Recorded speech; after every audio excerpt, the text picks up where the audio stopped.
बिस्मिल्लाहिर्रहमानिर्रहीम। अस्सलाम वालेकुम साहिब जी ऑफिशियल यूट्यूब चैनल में आपको खुशामदीद कहता हूँ। दोस्तों, आज की वीडियो में मैं आप लोगों के लिए जो नुस्खा लेकर आया हूँ वो बहुत ही ज़्यादा पावरफुल और आपको फ़ायदा देने वाला नुस्खा है। ये एक ऐसा तला है कि जिसको इस्तेमाल करने से आपके उज़्व ख़ास में ढीलापन है, टेढ़ापन है या सख्ती नहीं आती, बहुत जल्दी फ़ारग हो जाते हैं। दखूल के ऐन वक़्त टेढ़ापन और ढीलापन आ जाता है। तो दोस्तों, इन तमाम जो आपके अमराज़ हैं, इन तमाम का इलाज आज के इस नुस्खे में मौजूद है। और ये नुस्खा बहुत ही ज़्यादा और कदीमी नुस्खा है, बहुत ही अहमियत का हामिल नुस्खा है। इस नुस्खे में इस्तेमाल होने वाले अज्ज़ा आपको दुनिया के किसी भी कोने से बआसानी मिल जाएंगे और इसको बनाने का तरीका भी बहुत ही आसान है, इसलिए आप इस नुस्खे को घर में ही बना सकते हैं। दोस्तों, इस नुस्खे में इस्तेमाल होने वाले अज्ज़ा 3 तरह के हैं और उन अज्ज़ा के बारे में बताने से पहले मेरी आपसे छोटी सी रिक्वेस्ट है, साहिब जी ऑफिशियल यूट्यूब चैनल को सब्सक्राइब कर लें, साथ दिए गए बेल के आइकॉन पे भी क्लिक कर दें ताकि हमारी नई आने वाली वीडियो की नोटिफिकेशन सबसे पहले आपको मिल सके।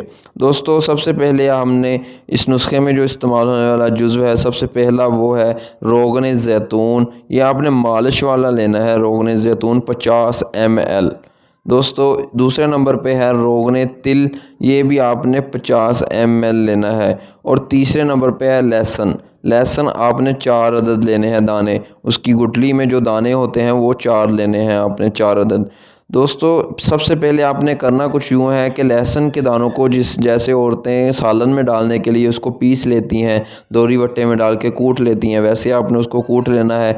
और दोनों तिल का रोगन और रोगन ज़ैतून को आपने मिक्स करके एक बर्तन में डालकर हल्की नीम जो चूल्हे की आग है उस पर रख देना है।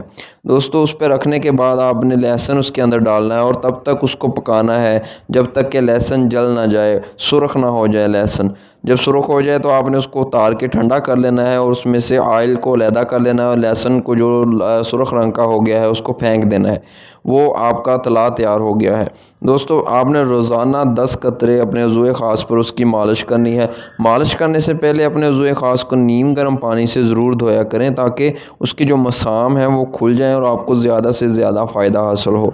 ये आपने नुस्खा 10 दिन तक इस्तेमाल करना है। 10 दिन के बाद आप ख़ुद देखेंगे कि आपका उज़्व ख़ास 2 से 2.5 इंच तक बढ़ चुका है और उसमें इतनी सख्ती आ गई है जैसे लोहे का राड होता है ना, सख्त और सीधा, वैसे हो जाएगा और आपका टेढ़ापन भी इससे ख़त्म हो जाएगा।